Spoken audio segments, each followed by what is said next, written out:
Mais uma vez, boa noite a todos, que a graça seja sobre nós, que o amor pródigo de Deus seja derramado sobre a minha vida e a sua. Série de mensagens, julho de 2019. Amor pródigo.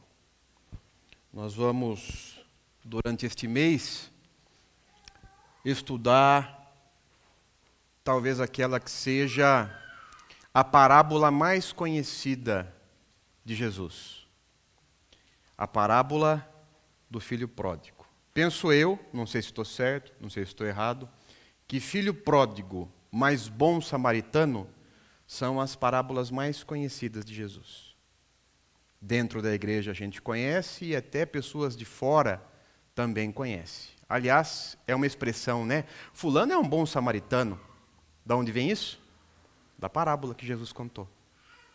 Então, a parábola do filho pródigo mais a parábola do bom samaritano são as mais conhecidas de Jesus. A nossa agenda é 7 hoje, o filho mais novo. Próximo domingo, se Deus quiser, o filho mais velho. Dia 21. 2 filhos, um pecado. O que mais novo e mais velho tem em comum? Será que tem em comum ou não tem nada em comum? Eu já estou sugerindo que tem em comum. O pecado de um, o pecado de outro. E o domingo derradeiro, o pai. São esses os personagens desta lindíssima parábola e nós vamos analisá-los um a um em julho. Quero começar provocando você. Brennan Manning, o autor de O Evangelho Maltrapilho, O Impostor que Habita em Mim e tantas outras obras, essas duas, você precisa ler antes de passar desta vida para a próxima. Você precisa ler pelo menos 2 obras do Brennan Manning, O Evangelho Maltrapilho e O Impostor que Vive em Mim, antes de passar desta vida para a próxima, porque vai acontecer. Você vai passar desta vida para a próxima. Que não seja hoje, nem amanhã, nem essa semana.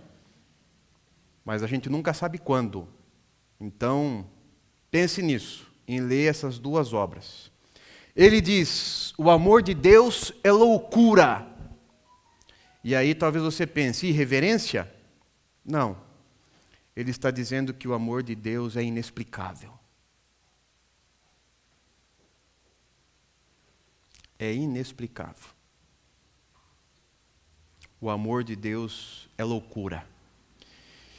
E aí eu já queria partir para Lucas 15. Lucas 15, a parábola propriamente dita. Continuou. Certo homem tinha 2 filhos. O mais moço deles disse ao pai, Pai, dá-me a parte dos bens que me cabe. E ele lhes repartiu os haveres. Passados não muitos dias, o filho mais moço, ajuntando tudo o que era seu, partiu para uma terra distante e lá dissipou todos os seus bens, vivendo dissolutamente. Depois de ter consumido tudo, sobreveio àquele país uma grande fome e ele começou a passar necessidade. Então ele foi e se agregou a um dos cidadãos daquela terra, e este o mandou para os seus campos a guardar porcos. Ali, desejava ele fartar-se das alfarrobas que os porcos comiam, mas ninguém lhe dava nada. Então, caindo em si, disse, quantos trabalhadores de meu pai têm pão com fartura, e eu aqui morro de fome? Levantar-me-ei e irei ter com meu pai, e lhe direi, Pai, pequei contra o céu e diante de ti, já não sou digno de ser chamado teu filho, trata-me como um dos teus trabalhadores. E levantando-se foi para seu pai. Vinha ele ainda longe, quando seu pai o avistou e, compadecido dele, correndo, o abraçou e beijou. O filho lhe disse, Pai, pequei contra o céu e diante de ti, já não sou digno de ser chamado teu filho. O pai, porém, disse aos seus servos, trazei depressa a melhor roupa, vestiu, ponde-lhe um anel no dedo e sandálias nos pés. Trazei também e matai o novilho cevado, comamos e regozijemo-nos, porque este meu filho estava morto e reviveu, estava perdido e foi achado. E começaram a regozijar-se. Ora, o filho mais velho estivera no campo, e quando voltava, ao aproximar-se da casa, ouviu a música e as danças. Chamou um dos criados e perguntou-lhe que era aquilo. E ele informou: veio teu irmão, e teu pai mandou matar o novilho cevado porque o recuperou com saúde. Ele se indignou e não queria entrar. Saindo, porém, o pai procurava conciliá-lo. Mas ele respondeu a seu pai: há tantos anos que te sirvo sem jamais transgredir uma ordem tua, e nunca me deste um cabrito sequer para alegrar-me com os meus amigos. Vindo, porém, esse teu filho que desperdiçou os teus bens com meretrizes, tu mandaste matar para ele o novilho cevado. Então lhe respondeu o pai: meu filho, tu sempre estás comigo, tudo que é meu é teu. Entretanto, era preciso que nos regozijássemos e nos alegrássemos, porque esse teu irmão estava morto e reviveu, estava perdido e foi achado. Vamos orar mais uma vez? Senhor, fala ao nosso coração. A sua palavra está aberta e nós debruçados sobre ela. Ilumina-nos, a Deus, para que possamos ler, compreender e principalmente aplicar essa palavra na nossa vida. Cantamos várias canções aqui, Senhor, falando a respeito do seu amor, mas talvez, Senhor, ainda não tenhamos experimentado o seu amor. Ó Deus, revele o seu amor a nós nesta noite. Cura-nos, ó Deus, liberta-nos, que nós possamos compreender que só seremos satisfeitos no seu amor. Só o seu amor pode satisfazer o nosso coração, a nossa alma, a nossa vida. Salva-nos, ó Deus, salva-nos de nós mesmos, de uma percepção errada de nós, da vida do Senhor. Precisamos, dependemos que o Senhor se revele a nós, e é nesse sentido que nós oramos, que o Senhor se revele a nós, em Cristo. Amém. Primeira pergunta me veio agora: com quem você se identifica nessa parábola? Tem algum personagem que belisca você? O filho mais moço? O filho mais velho? O pai? Um seminarista, nos tempos em que eu fiz seminário, falou a respeito da mãe do filho pródigo. E aí eu pergunto a você: onde estava a mãe na parábola? Foi a pergunta que o professor fez. A mãe do filho pródigo? Como assim? E a resposta dele: se o pai ficou contente, imagine a mãe, pastor. Imagine a mãe, porque ninguém ama mais um filho que a mãe. Se o pai ficou daquele jeito, imagine a mãe. Então ele incluiu a mãe do filho pródigo na parábola. Xistes à parte, com quem você se identifica? O mais novo? O mais velho? O pai? Mas a pergunta que eu quero enfrentar com vocês, e é uma pergunta determinante para a gente entender essa parábola, é: quem são os destinatários? Para quem Jesus está contando essa parábola?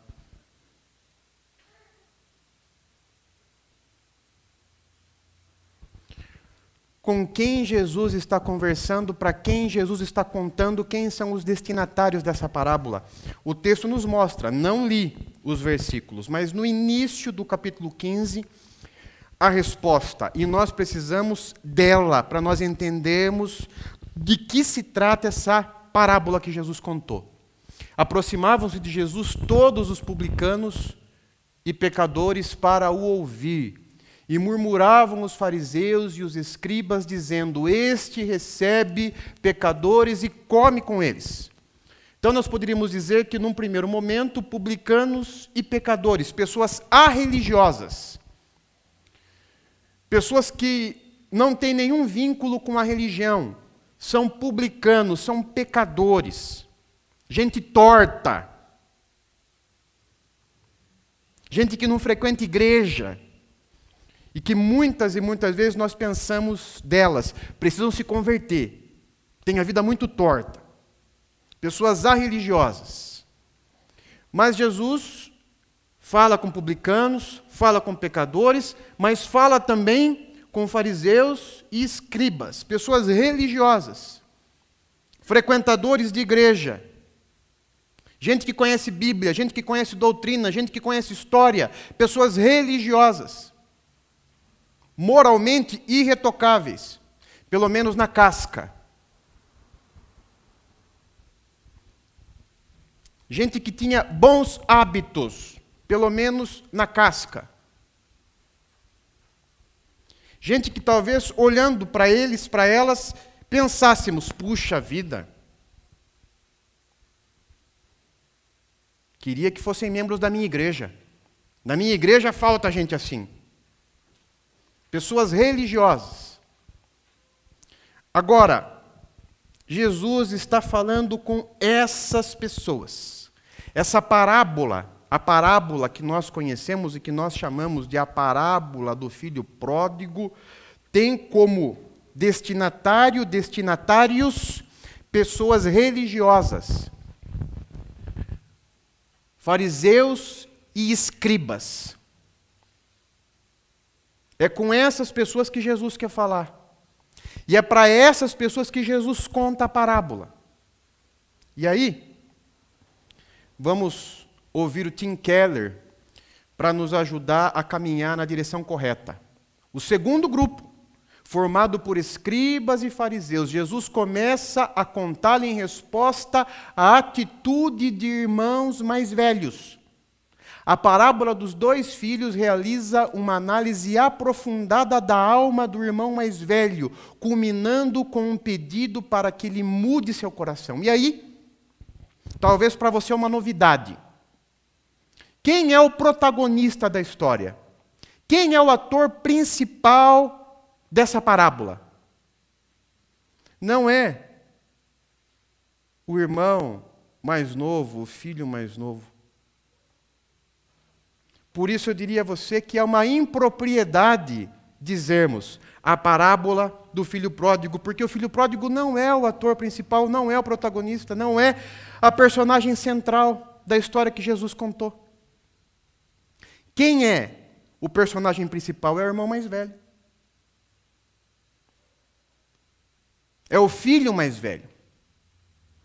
Porque ele é a identificação daquele grupo, dos fariseus e dos escribas, os religiosos, que estavam criticando Jesus porque Jesus comia e bebia com publicanos e pecadores.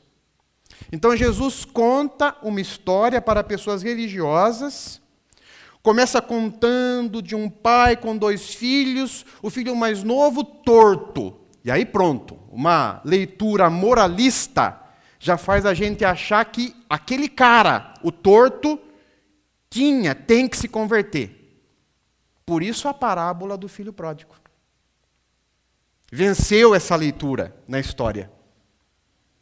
Mas as lentes corretas, ajustadas, nos ensinam e mostram para nós que o personagem principal não é o mais moço, o mais novo, mas é o mais velho, o filho mais velho, o irmão mais velho, o religioso, porque esse personagem é que tem um problema grave, sério, seríssimo no coração.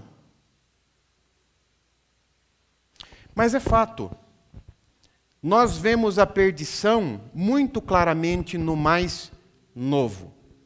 E com alguma dificuldade enxergamos a perdição no mais velho. Mas o fato, a verdade é que os dois eram filhos perdidos. Nesse sentido, o Henry Nouwen vai nos ajudar. Henry Nouwen diz assim: a parábola do filho pródigo poderia ter se chamado a parábola dos dois filhos perdidos. Não só se perdeu o filho mais moço que saiu de casa e foi a um país distante à procura de liberdade e prazer, mas o que ficou em casa se tornou um homem perdido. Externamente fez todas as coisas que um bom filho deve fazer, mas no íntimo, no coração, se afastou bastante de seu pai. Ele cumpriu o seu dever, trabalhou duro todos os dias e deu conta de suas obrigações, mas se tornou mais e mais infeliz e cativo. Mas hoje nós vamos falar sobre o mais moço, que é a base da história, para mostrar o coração do mais velho. O filho mais moço, mais novo, perdido também. Mas existe o ponto de virada na vida dele. Existe a conversão. Ele peca, ele erra, mas ele se arrepende. Ele volta atrás. Ele retorna para o lar. Ele retorna para junto do pai. O filho mais moço começa a sua saga com um pedido descabido. E talvez a gente não perceba o quanto esse pedido é descabido. Mas nós vamos aprender hoje juntos. Continuou: certo homem tinha 2 filhos, o mais moço deles disse ao pai: pai, dá-me a parte dos bens que me cabe. E ele lhes repartiu os haveres. De repente, na nossa leitura corrida, a gente não consegue perceber a profundidade e a gravidade do pedido dele. O que esse pedido significa? Pai, dá-me a parte dos meus bens que me cabe. O que esse pedido significa? John MacArthur vai nos ajudar, ele vai nos ensinar, ele vai dizer: um filho naquela cultura pedir a herança antecipadamente era o mesmo que dizer... Vamos ler juntos o que está em negrito? Só o que está em negrito juntos. Vamos lá? Pai, queria que você estivesse morto. Qualquer filho que fizesse um pedido tão desaforado seria considerado morto pelo pai. Então, quando o mais moço pede a antecipação da herança, na verdade, ele está dizendo para o pai: papai, por que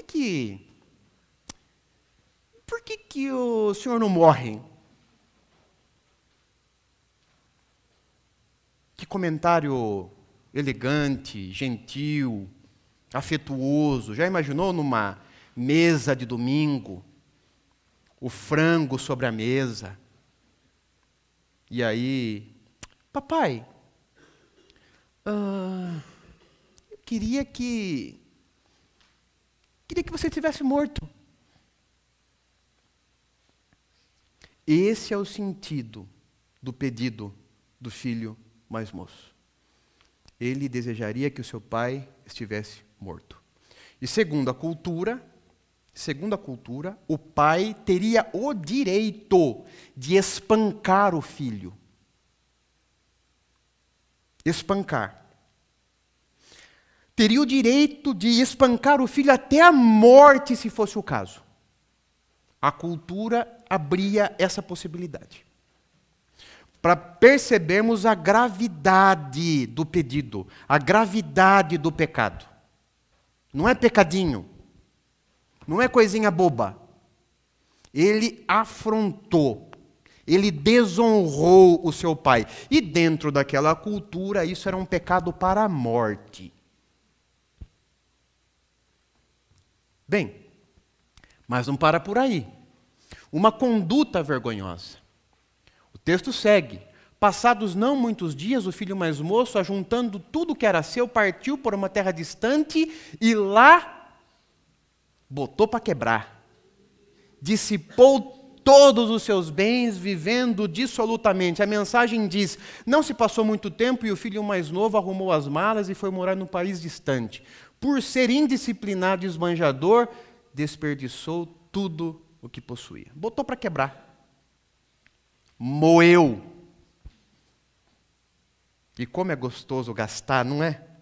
Foi isso que ele fez. Pegou a parte dele e moeu. Gastou. Então, uma conduta vergonhosa.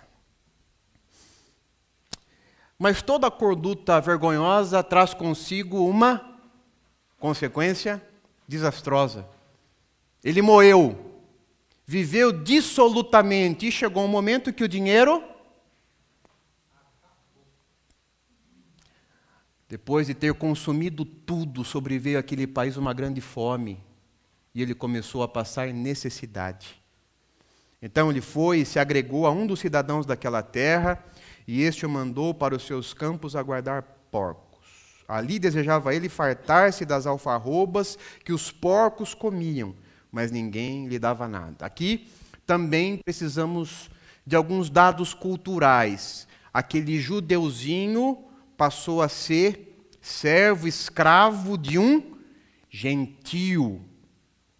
E olha que baita emprego ele arrumou. Guardador de porcos, que segundo a lei mosaica, animal imundo. O que o texto está mostrando para a gente? Aquela expressão que comumente nós usamos, fundo do... Deu tudo errado. Ele se tornou escravo de um gentil, guardador de porcos e disputador de ração de porco, porque ele estava disputando com o porco, mas ele perdia para o porco. Os porcos comiam todas as alfarrobas, e ainda ninguém se compadecia dele, ninguém lhe dava nada. Fundo do poço. Essa é a primeira cena da parábola. Será que tem alguma coisa a ver com a gente? Será que a gente vivenciou isso na nossa trajetória? Pecado, dissolução e consequência. Será que a gente não tem experiência de fundo de poço na nossa vida? Disputar comida com porco? Não, talvez isso não, né? Mas fundo de poço.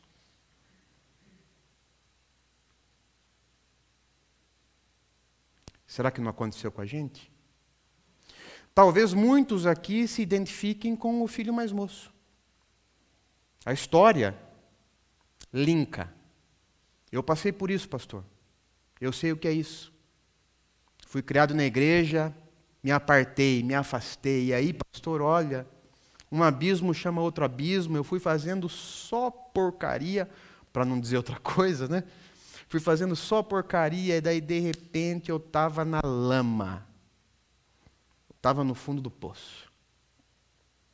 Estava com a vida destruída. De repente, a história de muitos aqui, esses que se identificam com o mais moço, com o pródigo. Mas tem o ponto de virada, né? O ponto da virada, que é a jornada de volta ao lar. Houve uma ida, houve uma volta. O ponto da virada. E o ponto da virada começa com uma constatação. Então, caindo em si, disse, quantos trabalhadores de meu pai têm pão com fartura e eu aqui morro de fome? Gosto da expressão, caindo em si. Esses dias na escola dominical estudamos juntos os meios que Deus usa para falar com a gente. Os meios que Deus usa. Um dos meios que Deus usa para falar com a gente, razão. Deus fala conosco através da nossa razão, caindo em si. Estou fazendo besteira. Não está certo isso que eu estou fazendo. E é o Espírito Santo de Deus falando, já nos apertando, Razão. Não precisa ninguém vir falar com a gente. Nós caímos em si. Caindo em si, quantos trabalhadores de meu pai têm pão com fartura e eu aqui morro de fome? Caindo em si. Talvez precisemos disso. Aliás, para quem se identificou com o mais moço, é fundamental essa experiência. Tenho que cair em mim.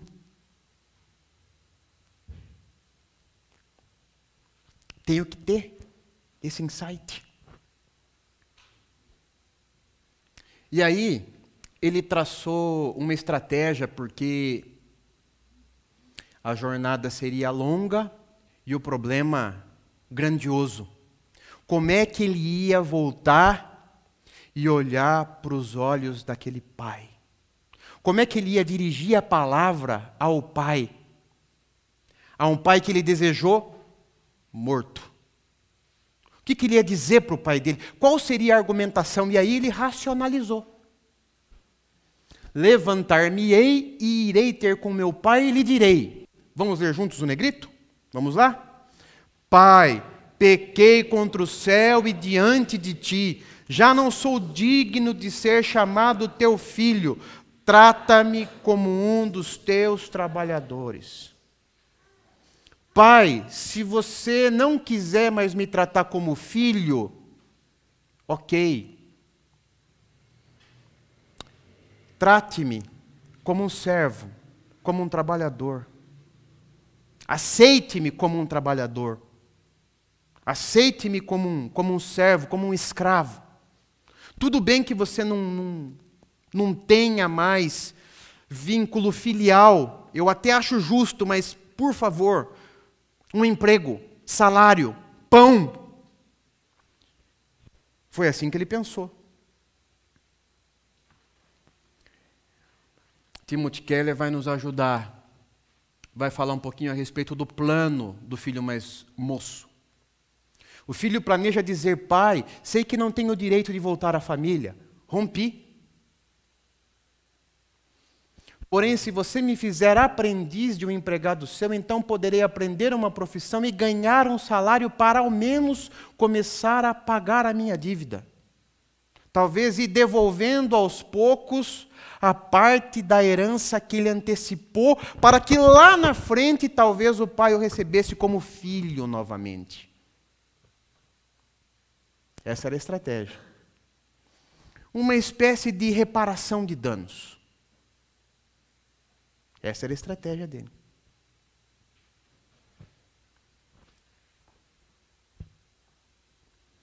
E aí uma longa jornada se inicia. E por que eu digo que é longa? Porque lá no versículo 13 nós lemos: o filho mais moço partiu para uma terra distante. E o versículo 20 agora, o texto sagrado diz: e levantando-se, foi para seu pai. Uma jornada de volta ao lar. É uma metáfora da nossa experiência como cristãos, como discípulos de Jesus. Todos nós estamos envolvidos numa jornada de retorno para o nosso verdadeiro lar. Todos nós. Já tinha pensado nisso? Que a vida cristã, a vida do discípulo, a vida da discípula de Jesus, nada mais é do que uma jornada de retorno para o nosso verdadeiro lar. Um dia em que estaremos com o nosso Pai.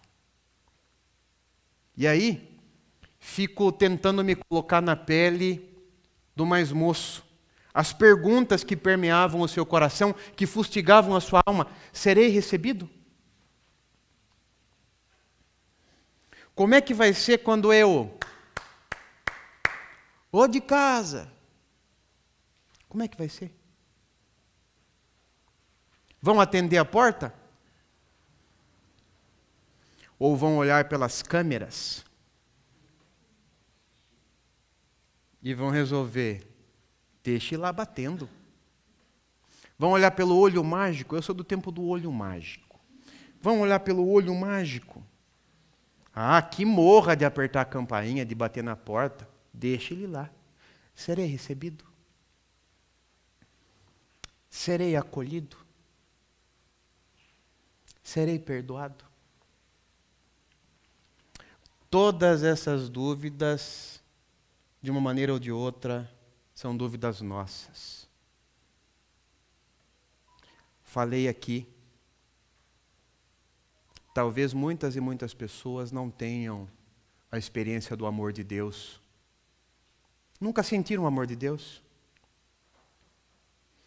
Mas vivem esse inferno aí. Serei recebido?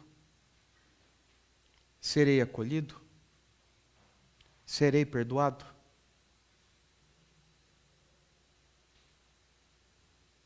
Vivem esse inferno. Mas nós começamos dizendo que o amor de Deus é uma loucura. Terceiro movimento. Festa. Porque o filho mais moço é recebido com perdão. Vamos ler juntos o versículo 20? Vinha ele ainda longe quando seu pai o avistou e, compadecido dele, correndo, o abraçou e o beijou.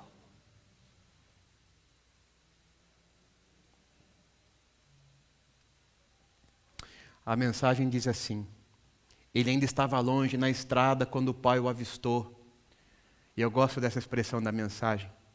O coração do velho disparou. E ele correu para abraçar e beijar o filho. O coração do velho disparou. E aí a gente pode conjecturar, né? Quanto tempo durou essa ausência, essa distância do filho mais moço e o lar e o pai? Podemos conjecturar que todos os entardeceres o pai ia até a janela do casarão e ficava contemplando na estrada se lá ao longe aquele filho não estaria retornando, e não estaria retornando, e não estaria retornando todos os dias. No entardecer, o pai ia até a janela daquele casarão e olhava lá ao longe, na estradinha, se lá, longínquamente, não viria aquele filho. Daí a gente entende essa reação. O coração do velho disparou. E sabe por que disparou? Porque o velho estava à espera. À espera. Recebido com perdão. Mas não para por aí. Agraciado com restauração. Porque no final das contas, lá no país distante, onde ele foi parar? Fundo do poço. Ele se tornou um guardador de porcos. Perdeu toda a dignidade dele. Toda a dignidade. Mas olha o que o texto diz. Vamos ler juntos? E o filho lhe disse: Pai, pequei contra o céu e diante de ti, já não sou digno de ser chamado teu filho. O pai, porém, disse aos seus servos: Trazei depressa a melhor roupa, vestiu, ponde-lhe um anel no dedo e sandálias nos pés. E aqui a gente vê que ele tentou aplicar, colocar em prática aquela estratégia dele. Vou chegar para o meu pai e falar assim: Pai, beleza, não me trate mais como filho, me dê um emprego. Ele tentou aplicar isso, ele tentou executar a estratégia, o plano dele, sem lograr êxito. Porque o pai, em outras palavras, disse para ele: servo, empregado, você é meu filho. E aí o que está negritado ali, também não pode passar despercebido, é uma questão cultural, roupa, anel e sandálias. Para onde isso aponta?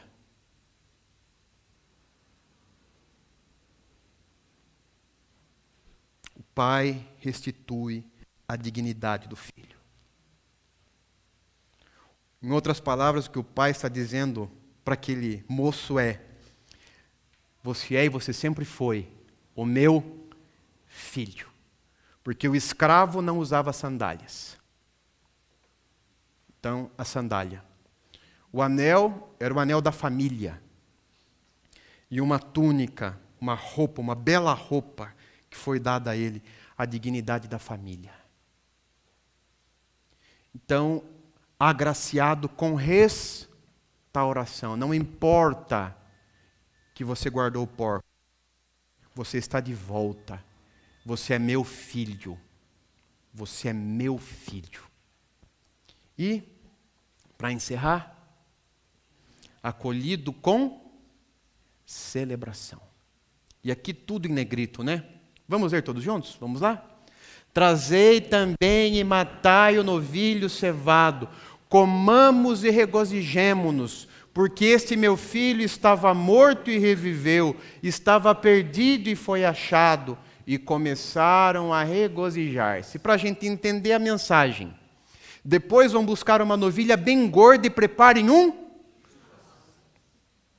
Vamos festejar. Vamos nos divertir. Meu filho está aqui vivo. Não está mais perdido. Foi achado. E a festa começou. Celebração. Porque quando um filho perdido, desviado, volta para o lar, volta para o pai, há festa no céu. Começamos dizendo que o amor de Deus é loucura. Deus fez e Deus faz festa por você, por mim, quando nós voltamos para o lar, quando nós voltamos para Ele.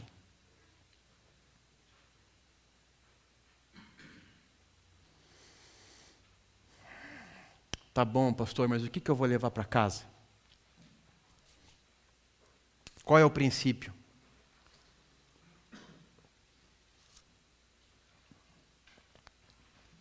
Vamos ler todos juntos? Vamos lá? A despeito da gravidade do meu pecado, eu posso voltar agora mesmo para os braços amorosos do Pai. Eu posso voltar agora mesmo para os braços amorosos do Pai, a despeito de todo e qualquer pecado que eu tenha cometido, por mais grave, gravíssimo que ele seja. O Pai está à minha espera. Os braços amorosos do Pai estão estendidos para me receber. O amor de Deus é loucura. Gosto desse versículo. O texto diz assim: Deus estava em Cristo reconciliando consigo o mundo, não imputando aos homens as suas transgressões. O que é imputar? Imputar é atribuir responsabilidade. Deus não atribuiu a mim a responsabilidade pelos meus pecados. Deus atribuiu a Cristo. E a ira dele, que deveria ser dirigida a mim, recaiu sobre Cristo. Cristo pagou o preço pelo meu pecado. E por que Deus fez isso? Por amor.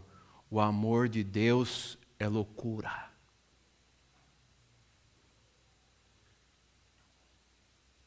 O amor de Deus é loucura. Talvez você tenha se identificado com o mais moço. Singelamente, foi o que Deus tinha colocado no meu coração para compartilhar com vocês um pouquinho da história do filho mais moço. Daquele que a gente conheceu e conhece por o filho pródigo. E a grande lição é essa. a despeito da gravidade do meu pecado, eu posso voltar. Eu posso voltar para o lar. Eu posso voltar para o Pai. O Pai está à minha espera, com os seus braços estendidos, com os seus braços amorosos abertos para mim. Essa é a lição. Se você se identifica com o mais moço, pode voltar. O Pai está à sua espera. O Pai quer você, junto dele, perto dele. Que Deus nos abençoe, hoje e sempre. Amém?